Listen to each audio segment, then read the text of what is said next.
¿Se oye bien? Sí. Buenas tardes, bienvenidos. Gracias por acudir a esta tertulia. Como todas las tertulias, casi son en familia, o sea, de una familia bien avenida. Conocí a Daniel hace 4 o 5 años y me veía impresionado de la cantidad de conocimientos sobre la guerra civil, los republicanos durante la guerra civil, pero especialmente de la invasión de los nazis, la operación Reconquista, tanto es así que adquirí por el contrario de segunda mano el libro de la invasión de los nazis y ahí todavía me veía más impresionado de la cantidad de información que daba. Me sirvió como base para poder coger datos para mis libros, para mis novelas. Pero yo llego hasta aquí porque la presentación de Daniel, un poco su biografía y los datos que nos interesan conocer, los dirá José Luis. Bien, muy bien. Vamos a ver. Daniel Arasa nace ya avanzados los años 40 en una pedanía cercana a Tortosa. La pedanía de nombre es Jesús, hoy día no es una pedanía, es una EMD, entidad municipal descentralizada. Él es ensayista, él es escritor, él es profesor universitario, es promotor y organizador de grupos sociales y demás, y vecinales, organizaciones culturales. Ha publicado más de 20 títulos, ensayos todos ellos, o al menos todos a los que yo he tenido acceso, ensayos que versan sobre dos aspectos de la guerra. Por un lado, la Guerra Civil Española, o dos guerras diferentes, y por otro lado, lo que es la Segunda Guerra Mundial. Y además, los que versan sobre la Guerra Civil Española también se dividen en dos aspectos diferenciados. Uno, el papel de los medios de comunicación durante la Guerra Civil, luego veremos algunos títulos que así lo demuestran, y el otro es las persecuciones a los cristianos, a la fe cristiana, desde la Guerra Civil, se supone que en este caso por el bando republicano y demás, por supuesto. Aparte de eso, en cuanto a la Segunda Guerra Mundial, su interés versa sobre todo por la actividad de soldados españoles en los diferentes frentes de guerra, no ya tanto en lo que es la Unión Soviética como Francia, Inglaterra, Centro Europa, Norte de África y no especialmente, sino sorprendentemente incluso en la Guerra del Pacífico, en los mares del Pacífico y demás. Daniel tiene una formación amplia, tanto científica como técnica, como también de humanidades. Él es ingeniero técnico en química, pero además es doctorado en ciencias sociales y en humanidades. Aparte de eso, ha trabajado sobre todo, me da la impresión de que sobre todo Internet es traicionera, pero sobre todo como periodista. Durante 40 años fue reportero de la agencia Europa Press, 26 de esos 40 años fue redactor jefe, pero además ha estado trabajando en diversos periódicos, como por ejemplo La Hoja del Lunes o El Correo Catalán. También posteriormente ha colaborado con La Vanguardia y otros medios de comunicación de diversos tipos, como televisiones, en BTV, radios, en la COPE, también en diarios digitales, que es el Ebra, un diario digital que se edita sobre las comarcas del Ebro, y algún otro. Aparte de eso, ha sido profesor universitario, y como profesor universitario ha trabajado tanto en la Universidad Pompeu Fabra como en la Universidad Abat Oliba, donde ha impartido clases, por un lado, de fuentes de información en ambas universidades, y en la Universidad de Abat Oliba fue también profesor de Historia del Periodismo. Publicaciones. Esta señora ha publicado un buen montón de ensayos, de los cuales naturalmente no me he aprendido el título de todos, pero sé algunos de ellos. La batalla del Ebro a través de los partes de guerra, prensa y radio, la batalla de las ondas en la guerra civil, de Hemingway a Barzini, corresponsales de guerra, desde del bando republicano americano hasta de la Italia fascista, Barzini, 100 consejos de guerra, 100 consejos de guerra, Esta nos ha hecho recordar un libro que presentamos aquí hace unos meses, ya casi un año, que se llamaba No ha llegado la paz, ha llegado la victoria, escrita por Márquez, Gallardo y Capdevila, de Santa Coloma, que hablaba sobre 5 consejos de guerra, sobre 42 en este caso, de 380 y tantos identificados en Santa Coloma de Gramenet. Seguramente encontraríamos buenos paralelismos entre ambos libros.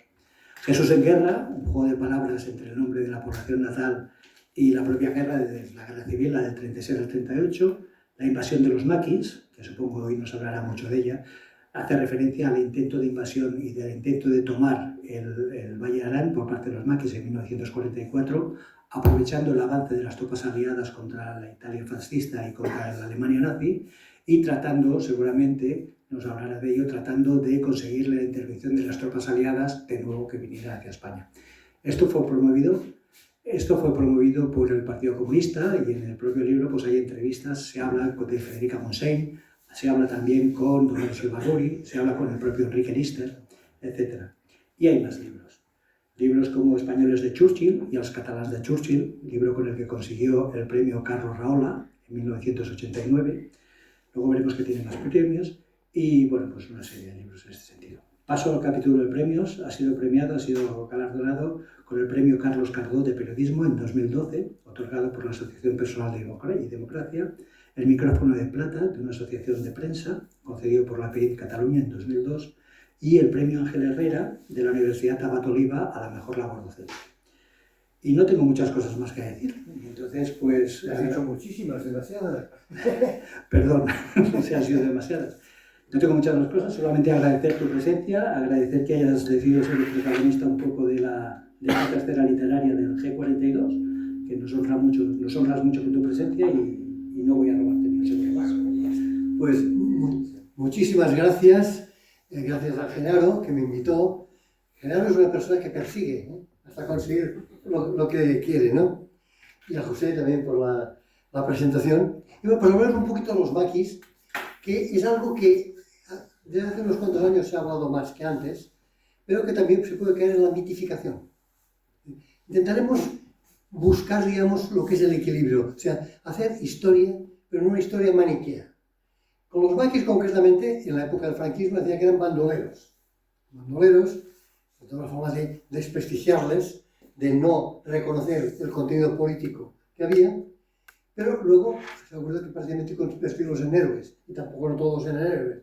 Y algunos eran bastante gente que asesinó a gente y que actuó muy negativamente, que eran puros atracadores.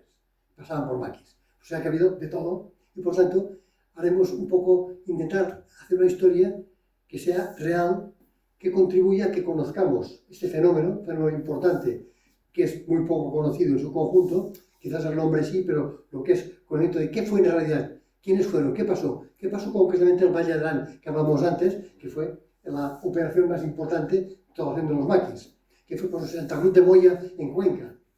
Entonces, a ver si hacemos una panorámica y luego preguntáis lo que queráis, espero que os pueda ser útil. Y en cualquier caso, si dirás que no he entendido esto, lo decís tranquilamente y lo intento explicar si sé, a lo mejor no lo sé, ¿no? Muy bien, pues empezamos un poquito por a ver de qué viene el nombre de esto de maqui.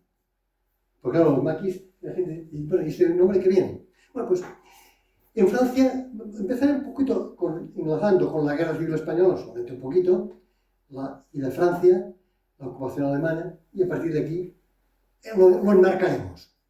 Como sabéis, en la Guerra Civil Española, de 1936-1939, hay una salida muy grande de españoles, de gente de republicanos o pro-republicanos, sobre todo desde Cataluña, parten alrededor de 430.000.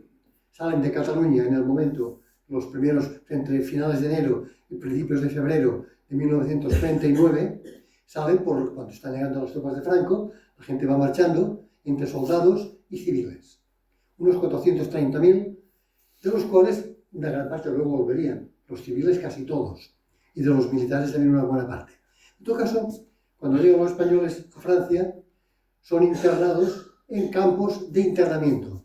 A veces hablamos de campos de concentración. El nombre sí, pero no pretendían ser campos, digamos, de castigo, sino que los franceses, que aquí les hemos criticado mucho diciendo, los franceses se portaron mal, hay que situarse. Que te lleguen de golpe medio millón de personas en unos días es un marrón para un país.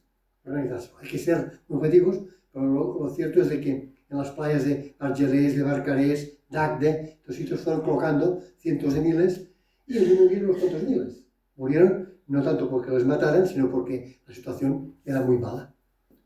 Era pésima. Invierno, un invierno muy crudo, invierno del 39, finales de enero y todo febrero y marzo del 39, sin agua potable, en playas enormes, pero playas donde es agua, si escarbas, es agua marina, o en todo caso, agua salada. Por tanto, no puede ser utilizada para beber. Piojos en cantidades industriales, etcétera, poca alimentación, por mucha gente. Y por allí pasaban de un lado oficiales franceses diciendo, bueno, había por una parte en los altavoces diciendo, quienes quieren regresar a España pueden hacerlo. Yo desde la imagen que se ve de aquí, quien no tenga delitos de sangre, se decía, puede volver que no le pasará nada.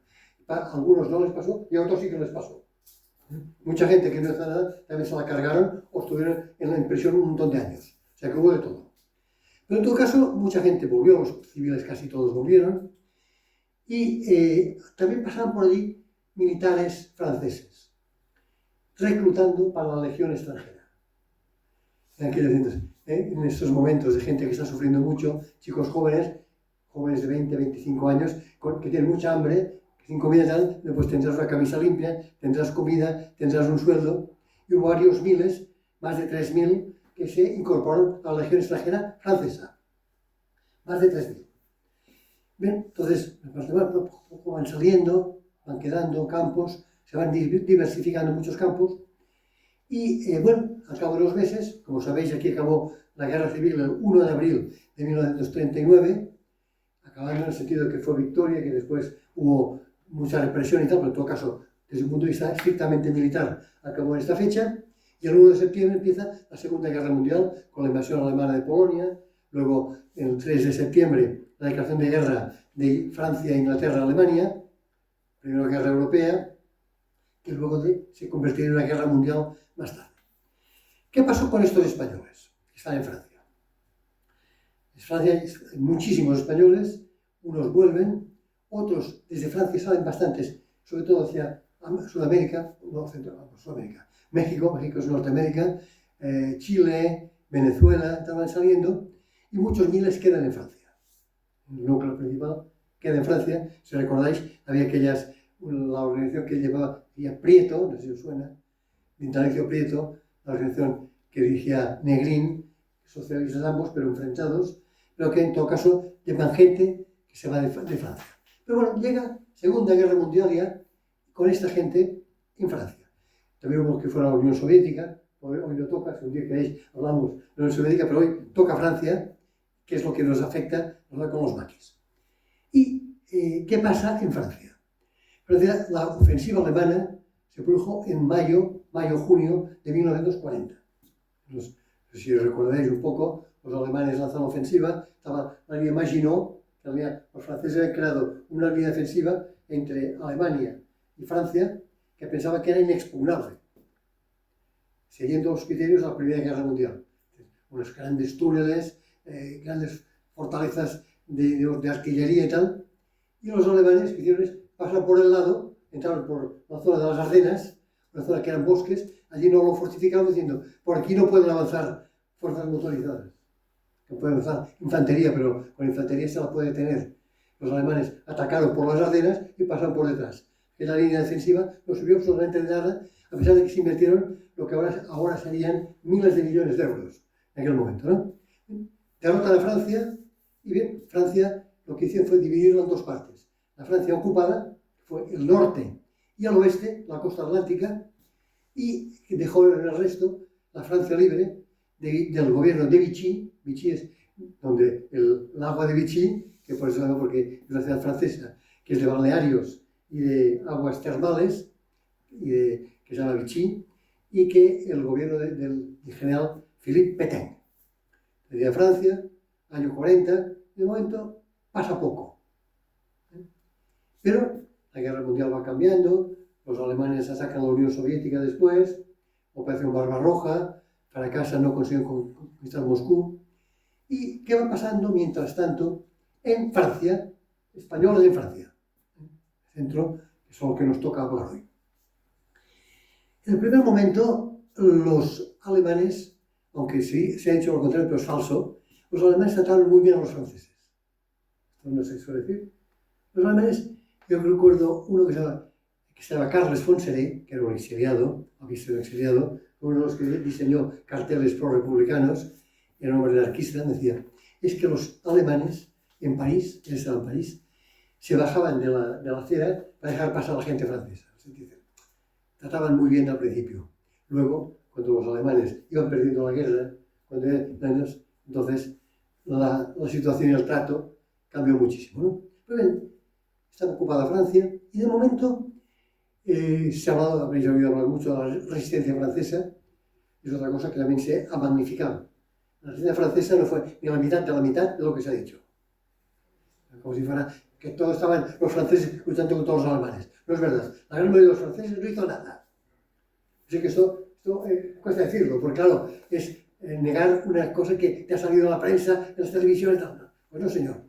Primero no hicieron nada. Incluso el Partido Comunista Francés, cuando se empezó la Segunda Guerra Mundial, hizo una campaña que decía, morir por Danzig, no. Morir por Danzig, no. Como sabéis, la Guerra Mundial empezó porque los alemanes quedaron con Danzig, que era la ciudad entre Polonia y Alemania, ciudad libre, que había en el corredor de Danzig y tal. Entonces, los comunistas franceses, diciendo, como había habido el pacto germano-soviético, no sé si os suena, el día 23 de agosto de 1939, el mundo se conmocionó con que Hitler y Stalin firmaron un pacto. Estos que eran enemigos eternos, de odio absoluto, de rechazo total, pactan un pacto de no agresión, que de alguna forma es un pacto, sino de alianza, al menos de colaboración. Y esto a los comunistas del mundo, los españoles sobre todo, que acababan una guerra de aquí, les cayó como una bomba. Pero la dinámica, el sentido de disciplina de los comunistas hizo que aceptaran, si Stalin lo ha hecho, es que esto será bueno para el movimiento comunista, para el movimiento obrero, lo que queráis, ¿no? Para la internacional comunista. Pues los comunistas franceses no estimularon a la lucha contra los alemanes en esto, sino al contrario. Y esto fue un aspecto que contribuyó a la escasa combatividad de las fuerzas francesas. El ejército francés era considerado el más importante del mundo en aquel momento. Se decía que las democracias estaban asentadas en dos pilares, en el aspecto militar, en dos pilares. La flota británica, o sea, dominar los mares los ingleses, y el ejército francés, el ejército de tierra. Este ejército, considerado casi invencible, en 5 o 6 semanas es destruido por el ejército alemán. ¿Cómo que ha pasado aquí? No es algo que ha estado como la Primera Guerra Mundial, que los franceses lucharon 4 años y pico, son los grandes ganadores de la Primera Guerra Mundial, en la primera. Pero la segunda no, la segunda se hundieron enseguida, ¿no? Entonces, bueno, ¿qué pasaba? Porque, entre otras cosas, los comunistas no querían luchar. ¿Por qué? Porque entendían que Hitler era aliado de Stalin. Pero queda Francia dividida en dos partes, va pasando el tiempo, y al cabo de un tiempo, sobre todo después de que Hitler ataca la Unión Soviética, los comunistas empiezan a moverse. Entonces, sí, porque claro, están atacando ya la parte del socialismo, que es la Unión Soviética. Y empiezan a salir grupos resistentes, guerrilleros, todavía poquito a poco, organizándose, y eso sería lo que llaman le maquis, franceses, no es maquis con una S, maquis, que significa tierra de matojos.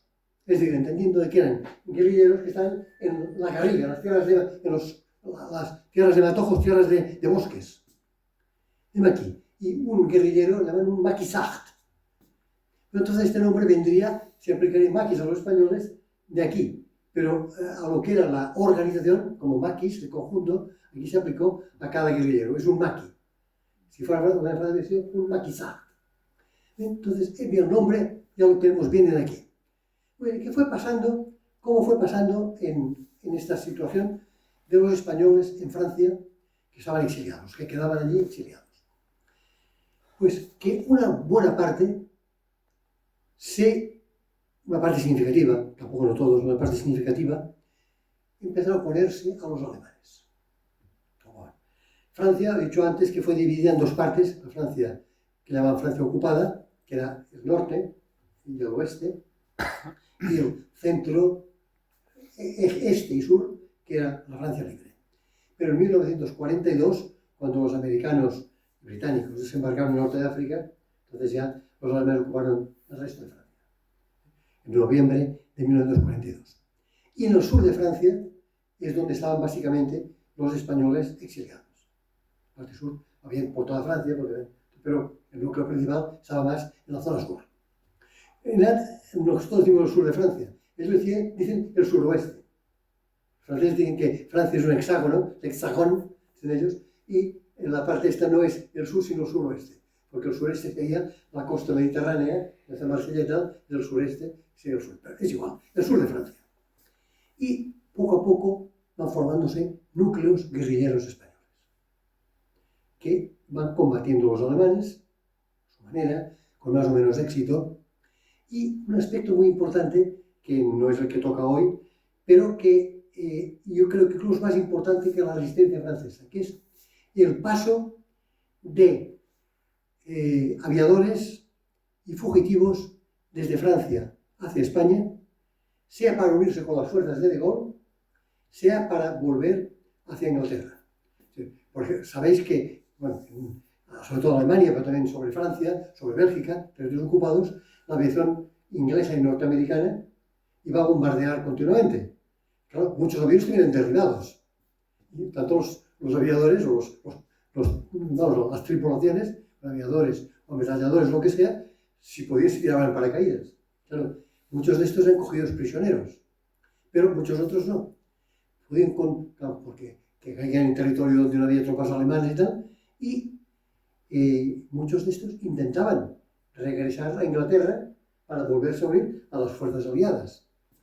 Y el camino normal era, a través de Pirineos, llegar a España, luego llegar a Gibraltar o a Portugal, y desde allí a través de Inglaterra. Pues muchos de estos españoles, y bueno, también otros, y muchos contrabandistas, que estos eran en agosto los contrabandistas, que sabían los pasos pirenaicos, les llevaban, les traían a España, en muchos casos a Barcelona, era el núcleo principal del consulado inglés, y aquí había varias casas en Barcelona donde acogían estos escondidos, hasta que había la oportunidad de trasladarlos a Gibraltar o trasladarlos a Portugal. En la organización esta había también españoles, y es muy importante lo de pasadores por la frontera. Pero bueno, se va formando esto y continuamos. Cada vez el grupo guerrillero va creciendo en Francia, teniendo en cuenta que además que los alemanes van perdiendo. Antes los alemanes estaban, la primera parte de la guerra estaban ganando, pero a partir de más o menos 42-43 la guerra cambió, la balanza empezó a decantarse a favor de los aliados, y también la guerrilla francesa empezó a ir creciendo, en parte por los propios franceses, en parte porque era muy estimulada desde Inglaterra. Churchill había lanzado una consigna. Dijo, take Europe ablaze.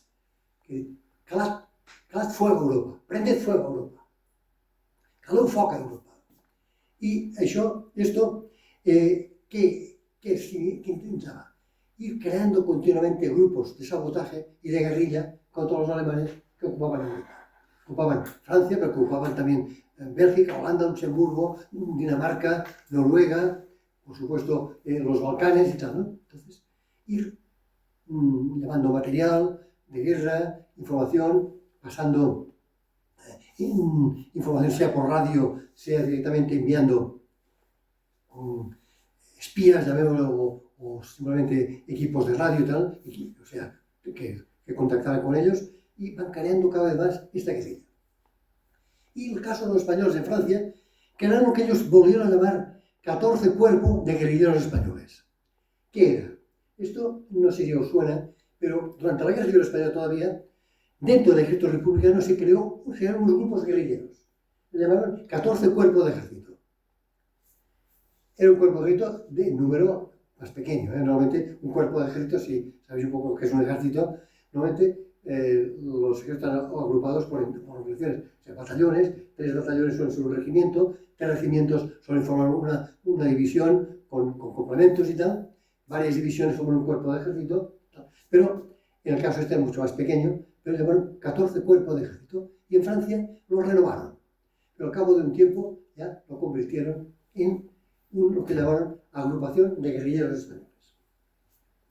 Hubo incluso una reunión que llamaron la reunión de Grenoble. Sabéis que Grenoble es una ciudad de Francia, que está en el este, está cerca de los Alpes, pero que en realidad era para despistar esta reunión. Para organizar esto, no se hizo en Grenoble, sino en Montauban. Montauban es la ciudad que está al norte de Toulouse. Pero, o sea, no sé, 700-800 kilómetros de Grenoble, pero para que, digamos, los servicios de información de los alemanes o la Francia de Vichy no les detectara, llamaron la reunión de Grenoble. Ya se organizó más lo que fue creando el núcleo organizativo de la guerrilla española en Francia y de la organización militar y la organización política que había de formarse, en este sentido, en Francia. Bien, entonces va creándose esto y va aumentando progresivamente hasta el momento de que, si recordemos, ya lo vemos, 6 de junio de 1944, desembarco en Normandía, que sí que es súper conocido todo el mundo, desembarco en Normandía, y ya hay sublevaciones intensas en diversas partes de Francia contra los alemanes. Luego, el 15 de agosto del mismo 44, desembarcó en Provenza, también de tropas americanas y francesas, de Gaulle, y Francia ya está, digamos, ya liberándose Francia. Si suena que el 24 de agosto de 1944 entraron en París los aliados y la primera compañía que entró fue la 9ª compañía, de la cual una gran parte eran españoles. También era la compañía española, no es verdad, no todos eran españoles. Había concretamente 68 españoles y otra mitad eran franceses o de otros sitios. Pero bueno, compañía española, que además algunos de los carros aquellos llevan nombres como de Guadalajara, Belchite, Ebro, Madrid y tal, que eran recordando la guerra civil española. En todo caso fueron los primeros en entrar. No es falso, porque alguna vez he salido, que soy periodista, he salido, el español que liberó París, tonterías, liberó París, ni siquiera eso liberaron París. ¿Verdad? Los París, en el momento este, aparte que hubo una sublevación interna, entre los cuales había algunos que no estaban en las brigadas internacionales. Por ejemplo, el jefe de la sublevación en París se llama Claude Tanguy, que era francés, pero que había sido miembro de las brigadas internacionales de aquí en Cataluña. Pero, en todo caso, se revelaron y los americanos y los alemanes retrocedían. Por tanto, entraron, fue un símbolo, porque los americanos quisieron que los primeros que llegaran fueran tropas del ejército francés, precisamente porque como había habido una sublevación en París dirigida sobre todo por comunistas franceses y no querían que los comunistas triunfaran, quiso que fueran fuerzas de Gaulle las que entraran primero en París, aunque los liberados son los americanos. Es como si a la puerta llegara aquí al Besós, vinieran los americanos, que nos paramos para que entren fuerzas españolas, pero quienes han llegado son los americanos. Esto es la verdad, ¿no? Pero bueno, la política, como decía la guerra, como decía Clausewitz, la guerra es la continuación de la política por otros medios. Por tanto, es aplicación de términos políticos o acciones políticas a través de una acción militar. Bueno, pues entonces, muy bien, sublevación, y ya los españoles en Francia tienen una fuerte organización, básicamente controlada por el Partido Comunista. No únicamente, pero sí principalmente. Esta agrupación de guerrilleros españoles tiene alrededor de unos 10.000 guerrilleros armados, que en guerrilleros esto es muchísimo, porque es distinto un ejército regular, pero en guerrilleros, pensemos aquí después, grupos de maquis, que en 7, 8, 10, fíjense cuántos grupos de 10 se hacen con 10.000, por tanto, en guerrilleros es mucho, muy bien armados, y además los franceses muy reconocidos, porque muchas partes de Francia, los que las liberaron fueron los propios españoles. Concretamente en la parte esta sur, si trazáramos, si os fijáis, que seguro que todos tenemos el mapa de Francia en la mente, una línea más o menos desde Burdeos, en el oeste, en el Atlántico, hasta Nimes, suena Nimes, más o menos, o Avignon. De aquí para el sur, los principales liberadores de Francia son españoles. O sea, más que los propios franceses, quienes echaron los restos de los alemanes, eso se pasó, los alemanes largaban porque se encontraban que podían quedar copados. Por arriba estaban los americanos y por la otra parte, por el Ródano, encontraban también americanos y franceses y por eso marchaban. Pero en todo caso fueron los españoles, en Foix, en Pau, en Perpiñán, incluso en Toulouse. El peso español es muy importante. Pero, mira esto, muy bien, tenemos ya los españoles allí, un núcleo muy importante, en esta parte sobre todo, pero en general en toda Francia. Y, bueno, ¿qué se plantean los españoles en este momento? Y aquí entramos ya, perdón, quizás que ha sido un problema, bueno, excesivamente largo, pero estamos ya en lo que nos toca aquí.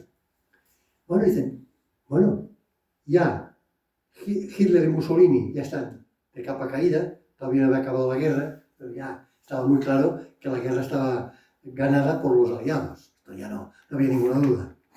Y entonces nos queda Franco. Ahora hay que echar a Franco. Y entonces empiezan a bajar los que había cerca de la frontera española. Hemos de hacer caer a Franco. Por tanto, se prepara una ofensiva para el territorio español. ¿Cómo se prepara?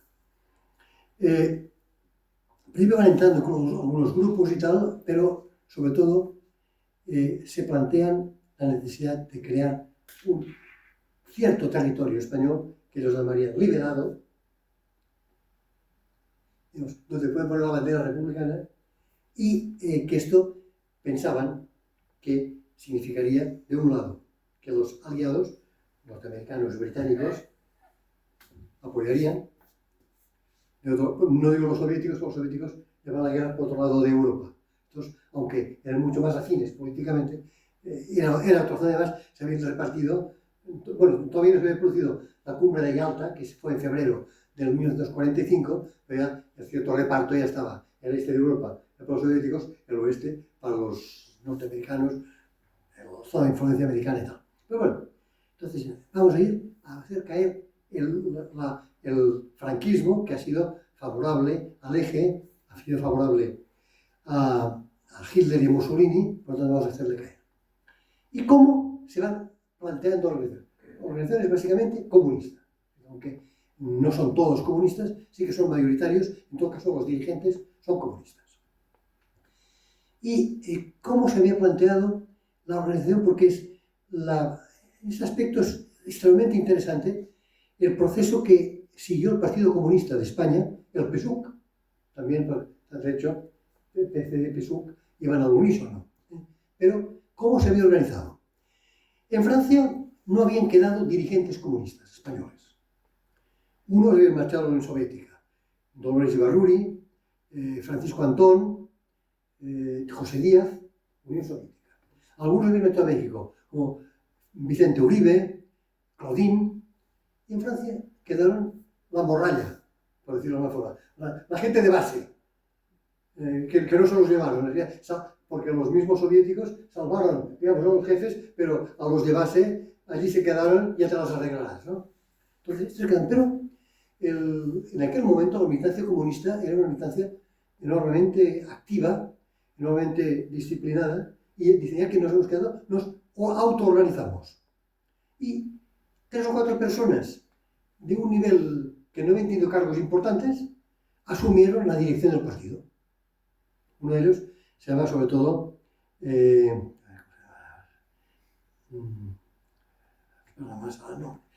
luego me saldrá.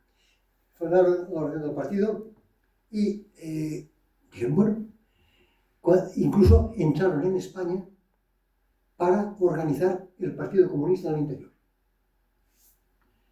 Y o sea, que jugársela, porque los comunistas se los cogían, los liquidaban ipso facto, no, a otros partidos a lo mejor les metían en la cárcel, pero los comunistas los fusilaban rápido.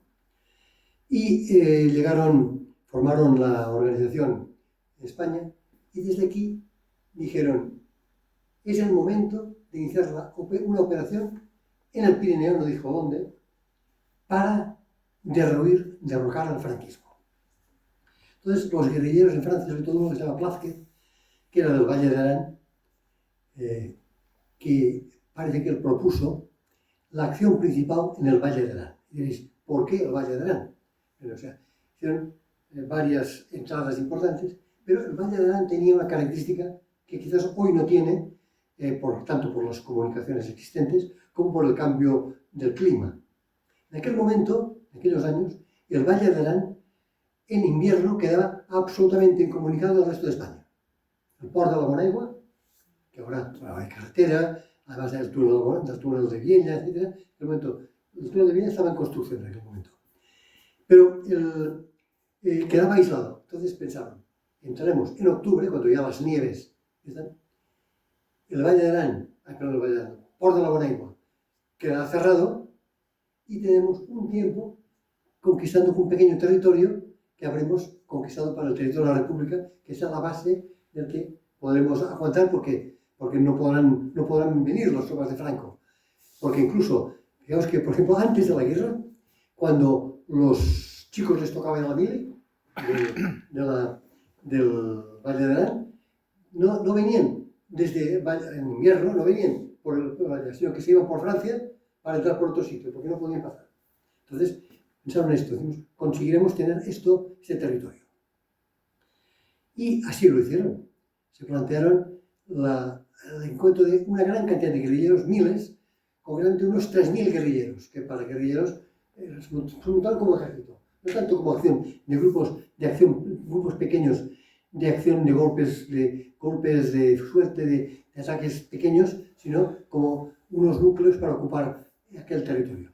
Y unas 10, dijeron que llaman brigadas, cada brigada tiene unos 300 guerrilleros.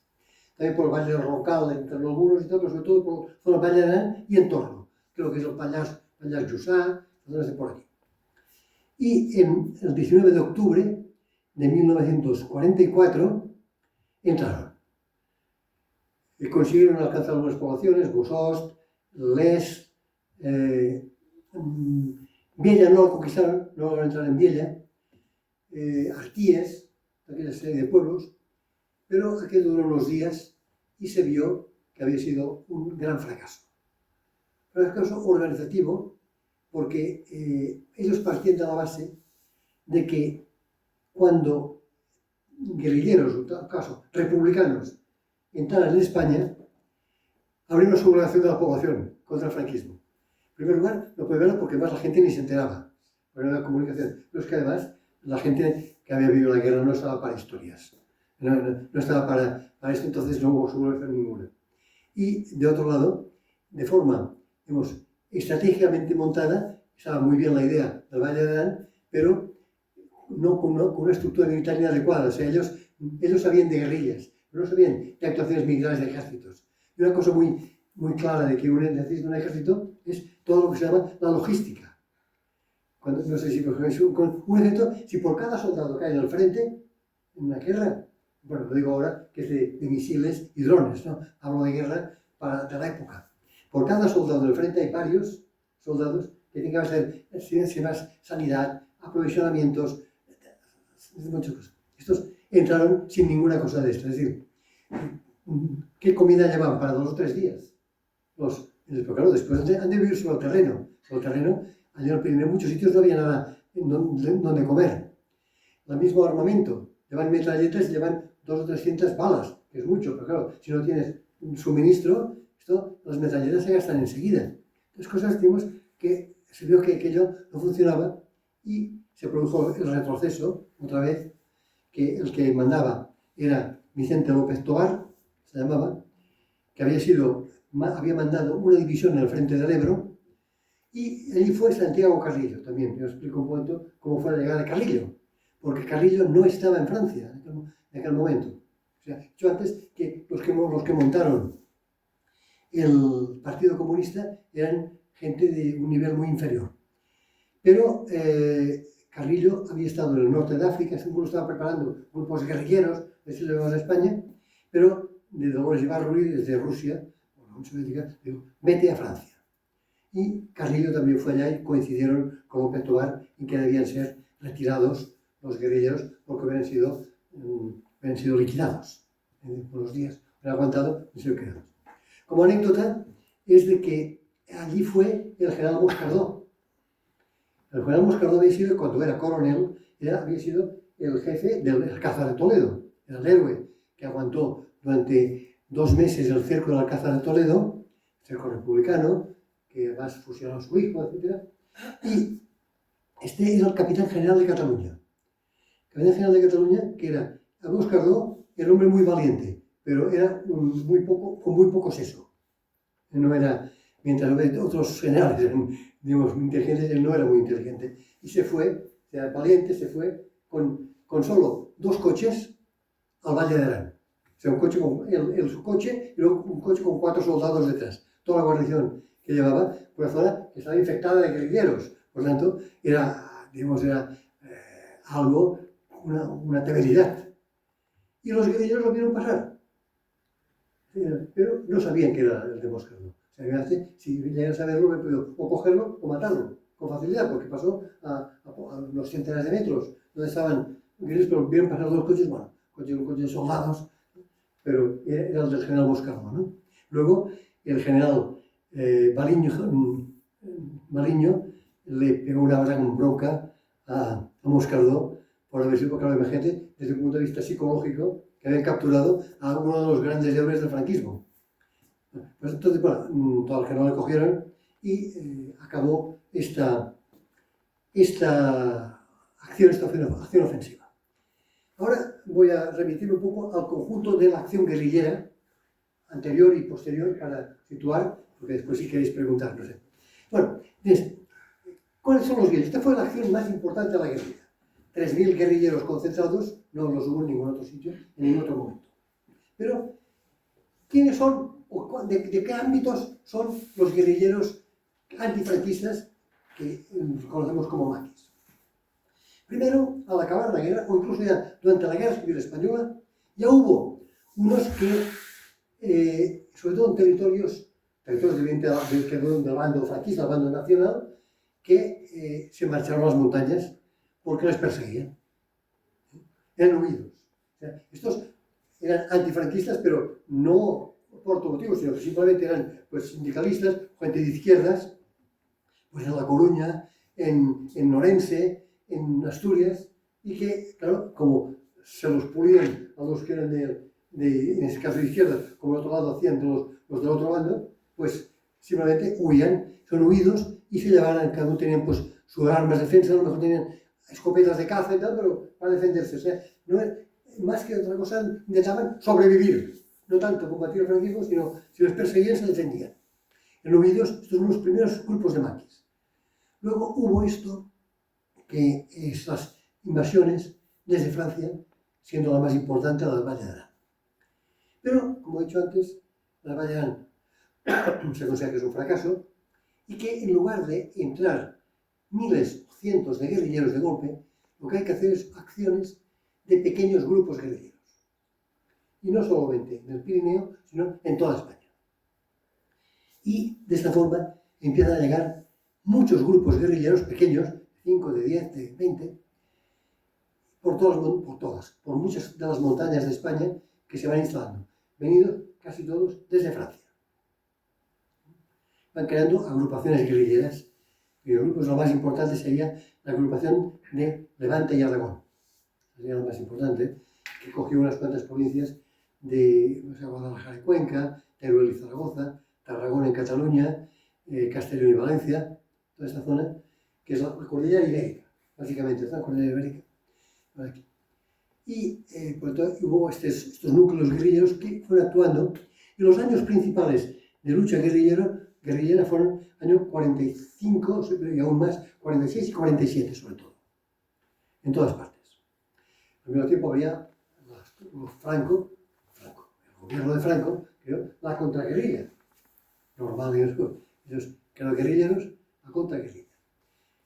Que el núcleo principal de la contraguerrilla era la Guardia Civil, pero que además creaba lo que llamaban falsos guerrilleros, que eran, por ejemplo, o sea, vamos a ver, la gente, yo incluso lo he vivido porque yo soy en la zona de Tortosa, y en la zona aquella había guerrilleros, duraron muchos años. Yo no me acuerdo yo de pequeño oír hablar de los maquis. Me acuerdo perfectamente cuando mataron a uno en un pueblo que se llama El Ragués, a muy poca distancia de donde yo vivía. ¿Y qué hacían las contraguerrillas? O sea, ¿qué hacían los guerrilleros y los antiguerrilleros? Bueno, amargar la vida a la pobre gente. Por ejemplo, estaban masías aisladas. Iban a los guerrilleros, danos de comer. Iban luego a la Guardia Civil. Hemos sabido que han venido guerrilleros. ¿Por qué no lo habéis denunciado? Paliza. Si denunciaban los guerrilleros, paliza. Claro que una gran parte de las masías, en concreto de Cataluña, se vaciaron en esta época. La gente decía, aquí no podemos vivir. Nos dan nos roban la comida, eso sí, nos dan un ticket que nos lo pagarán. Pero el ticket dice, cuando vengan los nuestros, te lo pagaremos. Te quitamos el cordón ya. Pero nada, evidentemente, ya uno puede dar la idea de lo que cobrarían. Pero es que además, cuando eran los otros, les machacaban, ¿no? Por tanto, la gente fue marchando. Y además, lo que decían es las contraguerrillas. ¿Qué eran contraguerrillas? Guardias civiles vestidos de guerrilleros. ¿Qué quiere decir vestidos de guerrilleros? Semanas sin afeitarse, sucios, con ropa similar a los guerrilleros, de paisanos y guerrilleros, que se presentaban en una casa aislada de tal, donde contaban, somos de la guerrilla, tal. Pues luego, que bien, danos de comer, danos de qué, nos guardáis, buscarnos alpargatas, los más importantes eran irnos a comprar calzado, generalmente alpargatas, ¿no? Llaman alpargatas, y por la montaña alpargatas de esparto, luego en 4 días. Se rompían enseguida. Bueno, muy bien. Marchaban, al cabo de 2 días, la Guardia Civil, esto sí, vestidos de Guardia Civil de verdad. Hemos sabido que han venido maquis. ¿Por qué no lo habéis denunciado? Podéis imaginar, eran guardias civiles camuflados. Pero, para esto. Entonces, fue un auténtico desastre para la gente de estos territorios, ¿no? Bueno, pues entonces la guerrilla fue actuando. Esta guerrillera las estrategias son muy interesantes. Por ejemplo, una de las acciones más importantes de los grupos de la Guardia Civil, de los contraguerrilleros, que eran controlar las fuentes. Las montañas, en España, quizás en Asturias y Galicia no, porque hay mucha agua, pero en la parte de España, en las montañas, hay poquita agua. Entonces, una cosa para sobrevivir, aparte de comer como puedes, ¿no?, es tener agua, fuentes. Entonces, poner guarniciones en las fuentes para que los guerrilleros no tengan agua. Por tanto, no pueden actuar, tienen que marcharse. Es decir, otra cosa que hacía la misma policía o la Guardia Civil, destruir masías, quemarlas, para que no pudieran ponerse, no solamente esconderse, sino simplemente en invierno, para que no hubiera techo, por tanto, que no pudieran estar cobijados. Es decir, son formas de lucha muy duras, o sea, una acción muy dura de unos y de otros, ¿no? Pues van siendo los guerrilleros, en el año 1948 se produce un cambio fundamental. Como sabéis, en el mundo se produce la Guerra Fría. ¿Qué es la Guerra Fría? La Guerra Fría. ¿Qué es la Guerra Fría? Separación Oriente-Occidente, de un lado dirigido por Estados Unidos, toda la Unión Soviética, y España queda en la parte occidental, parte, llamémosle, de influencia norteamericana. Y entonces el Partido Comunista ve que ya no hay ninguna posibilidad de que por la guerrilla puedan derribar al franquismo y hace lo que se llama cambio de táctica y va ordenando la retirada de los maquis, que van moviendo. O sea, no eran todos comunistas, pero son la mayoría, no tiene sentido, ir moviendo para Francia y no van todos de golpe, pero en 3 o 4 años casi todos van marchando y ya prácticamente desaparecen casi todos los maquis de España, sobre todo los maquis comunistas. La que quedó un poco más fue la agrupación de Levante y Aragón que decía, porque algunas disidencias que había entre ellos y también porque algunos iban un poco por su cuenta, continuaron, pero fue desapareciendo. ¿Pero desaparecen con esto todos los maquis?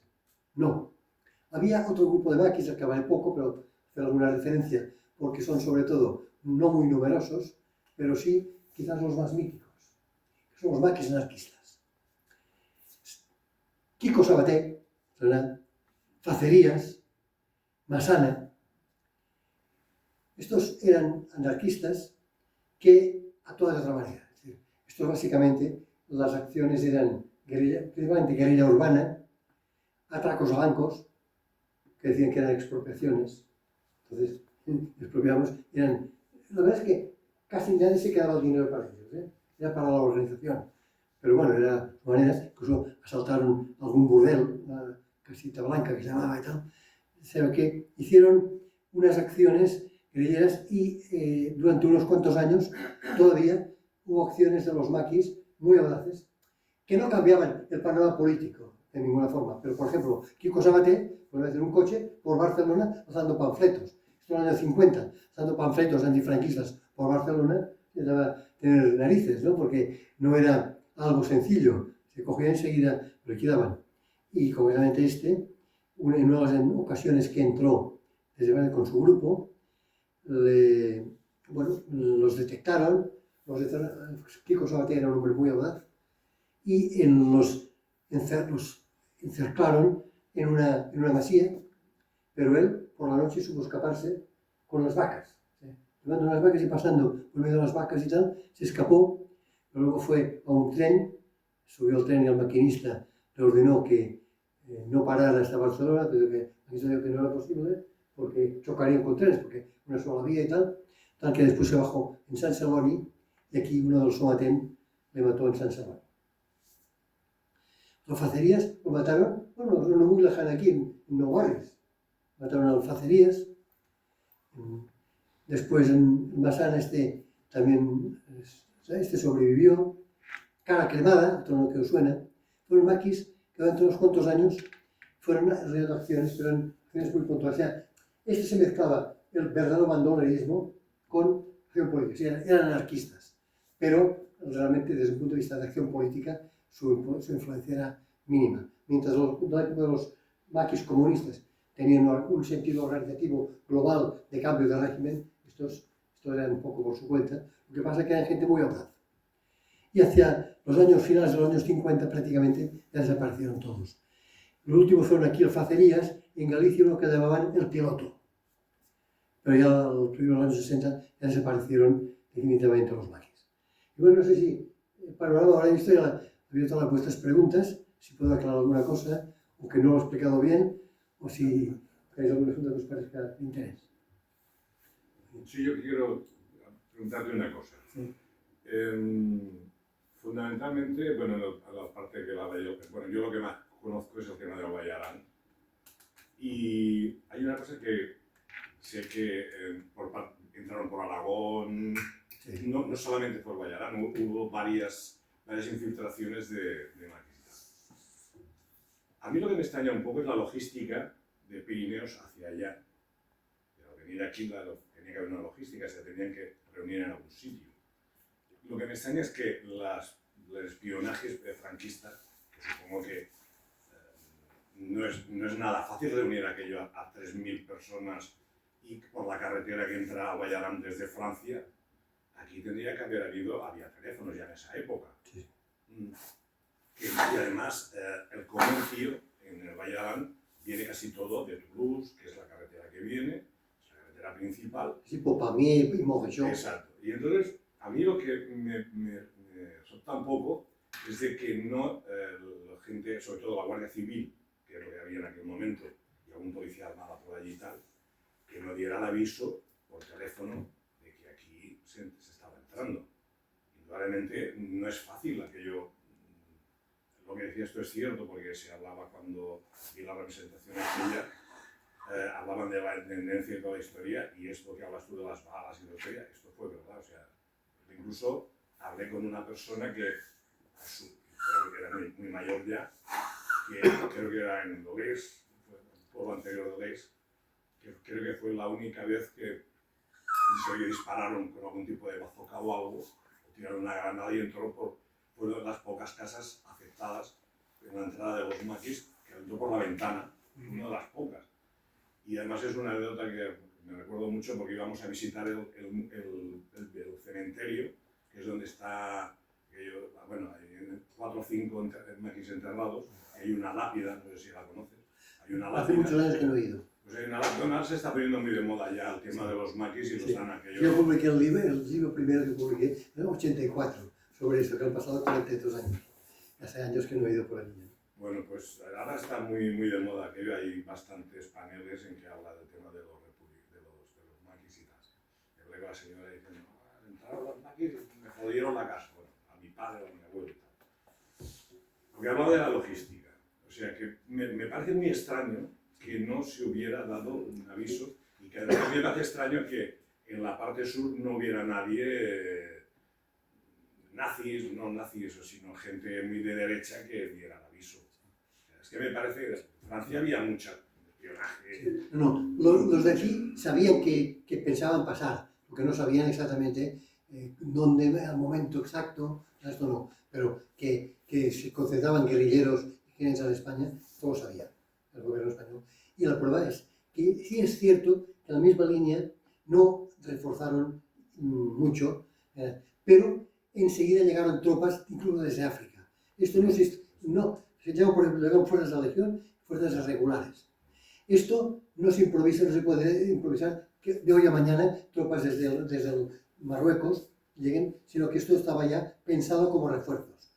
La estructura de la división que tenía su base en Lleida y luego las tropas que llegaron ya lo sabían. Lo que pasa es que no sabían exactamente cómo. Y por otro lado, en este momento se había producido un fenómeno que tenemos de acogotamiento del franquismo. Franco tampoco no tenía, cuando digo Franco me refiero al régimen, no tenía mucho interés en tener en aquel momento muchas tropas en la frontera. Motivo, porque no interpretaran que quería una acción ofensiva contra ellos. Es decir, ellos, primeramente, incluso yo escuché de la hermana de Franco que fue la única vez que Franco se puso nervioso con ellos. O sea, porque Franco era un hombre con sus virtudes y sus defectos. Ahora no juzgamos, pero era un hombre flemático. Era un personaje que nunca se ponía nervioso. Lo cual para un militar es un gran mérito. ¿No? Es un gran mérito. Pero, porque esto sí que significaba una posible caída del régimen, si se producía un movimiento fuerte, ¿no? Por otro lado, él no quería tampoco provocar en modo alguno a los ingleses y americanos, ni a De Gaulle. Incluso había hecho unas declaraciones que en España había sido el franquismo ni nazi ni fascista, ni nada. O sea, querían, por eso no intentaban tener en la misma zona de frontera demasiadas tropas, pero sabían que entrarían, quizás no sabían el sitio exacto, pero que entrarían lo sabían. Solo lo sabían, porque además ellos tenían también infiltrados por allá que pasaban información. Y la última pregunta siempre es... Pero no sé qué creo que la pregunta, Toni, vamos intercalando. Toni, adelante. No, que de algún modo sí que estaba como preparado porque la mayoría de búnkers que creó por la costa y esto fueron después de acabar la guerra. Fueron después, fueron O sea, posteriores. algo tenía. Sí, no, pero... No, me explico. Mira, los búnkers del Pirineo son posteriores, O sea que aquí, me explico un momento, la ocasión en que, la primera parte, para los guerrilleros los búnkers no sirven de nada. Puede servir para un ejército regular que va por una carretera, como unas columnas, pero los búnkers, grupos de que pasan por la montaña, no sirven de nada, ¿no? Pero la línea de fortificación del Pirineo fue posterior a la Segunda Guerra Mundial. Primero ya empezaron un poco, fíjate, aunque me parece lo contrario, por preocupación frente a los alemanes. Los alemanes en el año 43 se plantearon ocupar España. Concretamente, después del desembarco anglo-americano en el norte de África, la operación Torch, los alemanes se plantearon si a ellos les convenía ocupar España por la posición estratégica frente a los angloamericanos que podían llegarle desde África. Después hicieron los Estados Mayores alemanes, los Estados Mayores siempre realizan planes de acción que muchos no saben llevar a cabo, ¿no? En todo caso, hicieron planes de posible ocupación de España y Franco esto lo supo también, incluso, fijaos que era ya muy avanzada la Segunda Guerra Mundial y no tenía ningún interés en estar junto a los alemanes ya. Quizás al principio de la guerra sí, pero después ya no. Y estos búnkers fueron hechos después, porque el año, si recordáis, por ejemplo, acabada la Segunda Guerra Mundial y ya el año 46, hubo aquel cerco económico de España en el sentido de aislamiento internacional, retirada de embajadores, de comercio, hubo momentos de gran tensión con Francia, y esto entonces sí que construyeron los búnkers estos, pero son a partir del año 45-46, no antes de con los maquis. Daniel, el dirigente del Partido Comunista. Jesús Monzón será. Exacto. Es que en aquel momento me sale, ¿verdad? Digo, ahora no me acuerdo, era Jesús Monzón, pero en aquel momento no ha salido, ¿no? Te lo iba a comentar que Jesús Monzón, como reorganiza, o sea, reorganizar el Partido Comunista Español en el interior, hace un informe hacia Francia en el que cuenta una panema, cuenta que la población está muy revoltada, Sí. que se va a sublevar, Exacto. que hay divisiones dentro del ejército franquista. Sí. Entonces, mi pregunta es, ¿hasta qué punto Monzón lo hace adrede o no? Lo hace absolutamente no adrede. O sea, Monzón fue acusado por el Partido Comunista luego de que había sido un infiltrado, que había lo hecho para liquidar los bienes. Todo esto es falso. Monzón era un hombre, a su criterio, honesto con ese sentido. Él pensaba que era así. O sea, a veces las personas nos creamos nuestro propio mundo, pero una cosa es que uno se crea su propio mundo y se lo crea y al final se miente a sí mismo, que no, otra cosa es que él quiera mentir a los demás. Él no pretendía mentir. Él pensaba que esto era así. Es decir, ellos crearon lo que llamaban Junta de Acción Nacional. Junta de Acción Nacional, que era habían coadyuvado todos los partidos, aunque el prioritario era el Partido Comunista. Pero en el fondo, no, detrás de aquello no había nada. En el sentido, por ejemplo, es como si nosotros hacemos un grupo político y tal, y pensamos que todo un buen pastor está detrás. Sois 10, 12 que estáis aquí, pero el buen pastor va por otro sitio, para entenderlo. La gente va por otro sitio. Entonces, pero estaba convencido. Por tanto, no es verdad. Lo que sí es cierto es que luego se dio cuenta, como después del fracaso, ya el propio Carrillo y la cúpula del Partido Comunista, ya reconstruida en Francia, ya empezaron a decir que, bueno, ven tú para acá y empezaron a liquidar gente. Empezaron las purgas, que el Partido Comunista, la historia del Partido Comunista está llena de purgas, continuamente y terribles. Y concretamente, le dijeron que fuera de Francia. Y él llegó, vino a Barcelona, y en Barcelona lo capturaron. Pero lo capturaron, que medio se dice, medio se dejó capturar.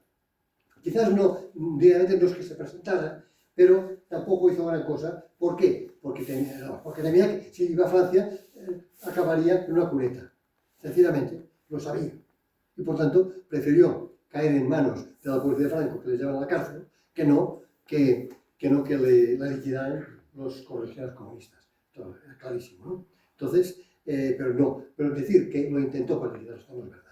Esto fue la acusación del Partido Comunista, lo típico, igual como Stalin, a Kamenev, Zinoviev, a todos los enemigos suyos los liquidaban y les acusaban de no sé qué, con tal de acusarles, pues a estas les acusaron también.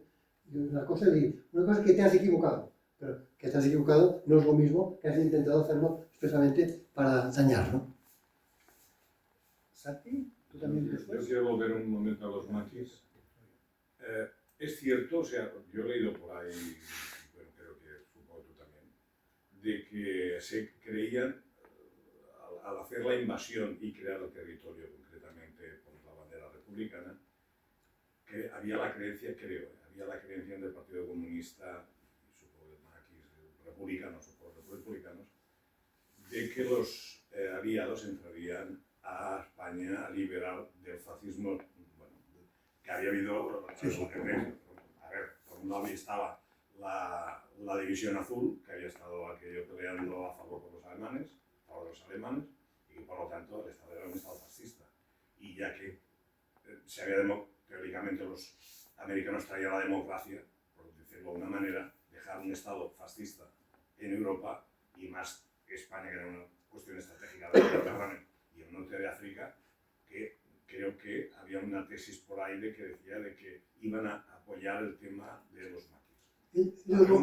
Bueno, en parte lo pensaban, pero ya se había producido un cierto distanciamiento. Voy a explicar una cosa que me acuerdo que lo escribí en el libro, hace muchos años que lo escribí. Hubo una reunión en la que participaron unos cuantos representantes en Francia, sí, todavía, en Francia. Unos cuantos dirigentes, básicamente comunistas, de los maquis, del mismo Partido Comunista, y algunos otros que no eran. Y hubiera allí algún, no digo representante oficial, sino algún espía inglés. los ingleses tienen muchos metidos espías encontrados con tal. Y estuve allí. Bueno, entonces dijeron, bueno, ¿y vosotros, derribados del franquismo, qué queréis? Entonces, y algunos salieron, ni la república ni la monarquía. Entonces, ¿qué queréis? Todo lo que querían era un Estado comunista. Entonces, los ingleses, ya os valéis. Y les dejaron ser. Es decir, esto no es al más alto nivel político de Churchill, pero, por ejemplo, Churchill fue muy contrario a que se interviniera en España. O sea, a España me refiero para derribar el franquismo. Entonces, los aliados, primero que ellos ya temían que después de la guerra la alianza con los soviéticos no iba a funcionar. La alianza soviética con los soviéticos era coyuntural frente al nazismo, pero eran ideologías absolutamente contrarias. O sea, que se dice que las personas se unen más para ir contra alguien que no a favor de. Iban contra el nazismo, todos, pero entre ellos eran las antípodas unos de otros, las ideologías de los ingleses y americanos respecto a los soviéticos. Y ellos intuían que si no podía ser una democracia, llamémosle una monarquía o una república parecida a lo que había vivido antes, ellos no estaban dispuestos a que fuera un país, España, más próximo a los soviéticos. Por tanto, dejaron que se estrellaran, no se lo impidieron, pero dejaron que se estrellaran. Hola, muchas gracias por... Gracias a ustedes por escuchar. Me está encantando. Mira, yo quería poner un poco en relación los maquis, el Buen Pastor y la Guardia Civil. Tengo un texto certificado por Fernando Sánchez Martínez, un historiador especializado en maquis, con una literatura pues igual de 4 o 5 libros, que explica que su tío abuelo fue un maqui que además vivió en Buen Pastor y cuya hermana sufrió 3 años de cárcel porque él había huido a Francia siendo buscado por la Guardia Civil, huyendo del ejército, bueno, de las tropas franquistas. Y lo que decís de la Guardia Civil, interesantísimo, porque el nieto de este maqui, estamos en el 66, con la excusa de ir a ver la vuelta ciclista a Francia, el tour, se encontraba con el abuelo en la frontera. Era una visita puramente familiar, iban 2 o 3 personas cada vez que el tour pasaba por el sur de Francia a ver al abuelo, que moriría 3 años después. Y este nieto, que ya os he dicho que era historiador, escribía cuando buscaba información sobre el abuelo, escribía: aquellas visitas no tenían cap intencionalitat política, sinó purament familiar, però constituir motiu suficient per existir a la caserna de la Guàrdia Civil de Balsareny una fitxa on textualment es llegía: realiza frecuentes viajes a Francia donde mantiene contactos con exiliados republicanos, posible militante del PC en Cataluña, PSUC. Es decir, en el 66, al abuelo de este maqui lo seguían la Guardia Civil en Balsareny y lo tenían fichado como posible contacto con los maquis. O sea que de la Guardia Civil se olvida, la Guardia Civil olvida poco. Después de tantísimos años, bueno, pues este era un capitán de intendencia de aquí. Salió de Buen Pastor. Ha tenido un contacto, ha salido una relación interesante con el Muy barrio. interesante, ¿eh? Muy bien. Sí. A veure, jo voldria fer una pregunta. Dels 3.000 guerrillers que vostè ha dit que van entrar a la Vall d'Aran, quants es calcula que van morir? No, ara de memòria no me'n recordo, però eren 60 una cosa així. No molts. 60? Dic de memòria ara, perquè això em puc equivocar. I 60, però hi va morir a la Vall d'Aran i No, a Aran. no, de la Vall d'Aran no. De la Vall d'Aran no van morir més per la vora de la Vall d'Aran que la pròpia Vall d'Aran. O sigui, per la vora vull dir, els que van passar no de la mateixa Vall d'Aran, sinó a la zona propera als Ribagorça i del Pallars, van morir més per allà, però no, si no ve cap lloc que hi haguessin molts de morts. Si allò un combat que en morissin 50, no en va haver cap. O sigui, que es van retirar després cap a França. Es van realitzar cap a França, sí. Però, vull dir, van haver uns quants... No, ara, parles de 60, inclús un número 68 em ve al cap, però no el dono per seguretat, perquè ara... 66 van dir que havien mort. 66 Va, veus, per això. que havien mort I no s'han trobat. a la Vall d'Aran. Sí, es van trobar tots. Sí, es van trobar en els cementeris que hi ha a la Vall d'Aran. Sí. N'hi ha, bueno, últimament, que em sembla que era la 14, batallón, 14 batallón. Sí. Era el 14? És que no me'n recordo. les guerrilles, vol dir, es deien la 204 divisió. La 204 divisió. Hi ha diverses làpides amb el qual me'n recordo que posaven allà aquí va morir, tal, explica una mica la historieta, tal, 204 divisió. Sí. Els que van entrar a la Vall d'Aran li van posar el nom de divisió número 204. Sí, és un número aleatori, no vol dir que hi hagi 204 divisions, sinó que és com si li hagués posat la 119 o la 515. I es pot saber noms i cognoms dels que van morir. Sí, la majoria sí. Els que estan més o menys identificats. Sí. Alguns no portaven... O li podien portar noms falsos també. Ja, però és que si no després els represaliaven a la família. Sí, per això. Sí que estan posats, suposo que els d'ara, els d'últimament, que van fer... Perquè això que em dius, perquè jo vaig escriure fa molts anys, i llavors no hi havia res de tot això quan jo vaig escriure. I aquestes plaques no les he vistes perquè fa uns 15 anys que no he anat a la Vall d'Aran. Això fa 7 o 8. Això, jo tot això ja no ho he vist. Este libro está escrito por la... Bueno, esta es la reproducción un poco ampliada del primero. Es una enciclopedia de nombres, de misiones, de todo lo que está anotado. Yo lo obtuve de segunda mano. Pero es una enciclopedia de todo lo que es la población reconquista. Vale la pena porque ahí salen muchísimos nombres. De quina editorial és?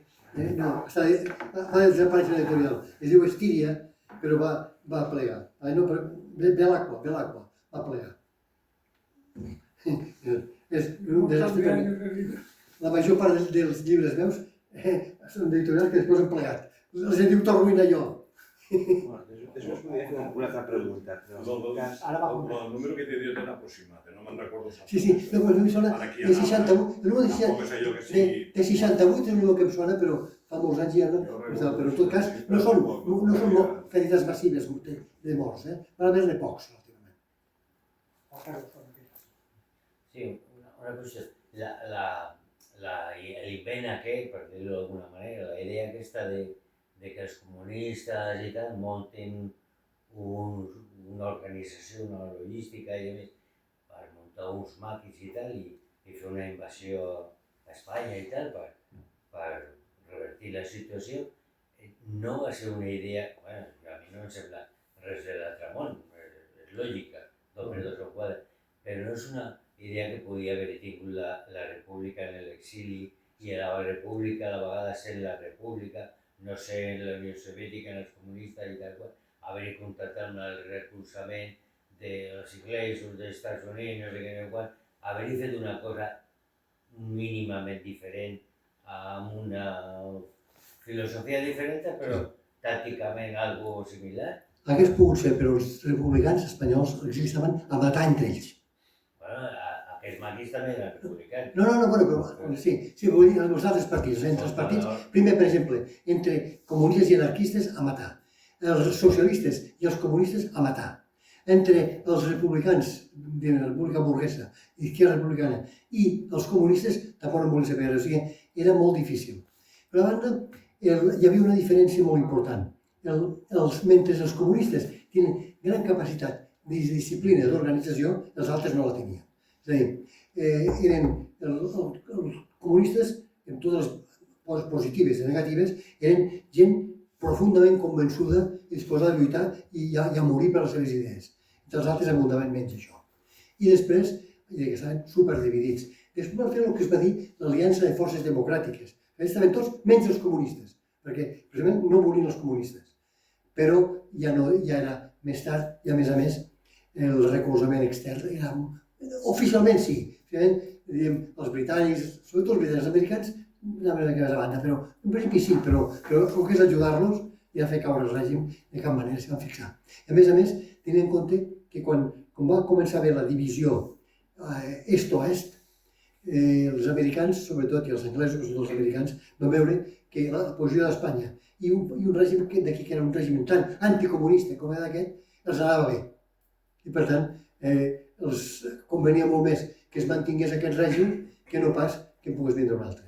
Però efectivament, la idea és veritat, per què no ho van fer? Mira, estaven superdispersos, perquè si vas mirant inclús la ubicació on estaven els líders republicans, trobaràs on estava Indalecio Prieto, on estava Negrín, on estava... Azaña s'havia mort, Azaña va morir l'any 40. On estaven, quins eren dirigents importants del mateix nacionalisme català. Estava Josep Tarradellas, estava Irla en realitat, però ja també estava tot desmembrat, també, no? O no connectats. Per tant, no tenien estructura i els únics capaços d'autoorganitzar-se eren els comunistes. O res, de forma sòlida. Sí. Bueno, també podria comentar aquests guerrillers que van entrar a la Vall d'Aran, de quines ciutats venien? De Foix, Toulouse, Limoges, Montauban... No, aquests es van concentrar de tota França. O sigui, tota França tenint en compte que ells, la part principal de guerrillers espanyols era la part sud. Ja estaven al sud. O sigui, per exemple, l'alliberament de Toulouse va tenir molta influència als guerrillers espanyols. La de Foix va ser pràcticament exclusiva dels guerrillers espanyols. Però llavors ells es van concentrar de tota França. Llavors ja van ben barrejats, ja no eren d'un lloc determinat, sinó de tot arreu. I sap vostè quin arxiu departamental de França té més documentació sobre els guerrillers espanyols? El de l'Auto-Garonne, Ariès... Pues no ho sé, l'Auto-Garonne, no sé, la veritat és que en aquell moment no ho sé. Home, puc dir una cosa que a mi, que per mi, diguem, és positiu, és negatiu. Jo, després de fer el llibre aquest, la primera edició d'aquest, Vicente López Tobar, que era el jefe dels que van anar allà, a mi em van oferir donar-me tota la documentació, fer-me accessible, tota la documentació del maquis per poder escriure. I vaig dir que no. Dic, per què vaig dir que no? Que menys un historiador, el millor que li poden fer és que et donin tota la documentació. Però passa que això no dona €1 per viure. Jo tinc en aquell moment 7 fills petits. Tinc 7 fills. 7 fills petits jo havia de menjar i per tant jo guanyava la vida fent de periodista.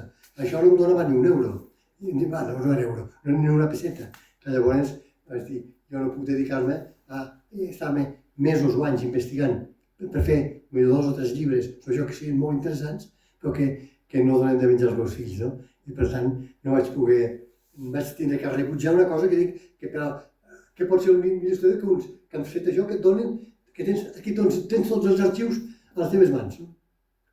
Però ja a la França no sé quin deu haver més, però ja, home, preguntant als mateixos departaments, l'Auto-Garonne, que potser és de Toulouse, possiblement hi hagi bastanta cosa, però jo és que saps què passa també? Reconec que ara no tinc els contactes d'aquell moment, perquè això fa més de 40 anys que vaig escriure això. Llavors no hi havia res, ara deu estar tot molt més ordenat, digitalitzat, que jo no vaig tindre en aquella ocasió. Jo m'anava, per fer-ho, m'anava allà i m'anava per França, anar buscant antics guerrillers i parlant amb ells, amb els jefes, i un te donava l'adreça de l'altre, i anaves a l'altre.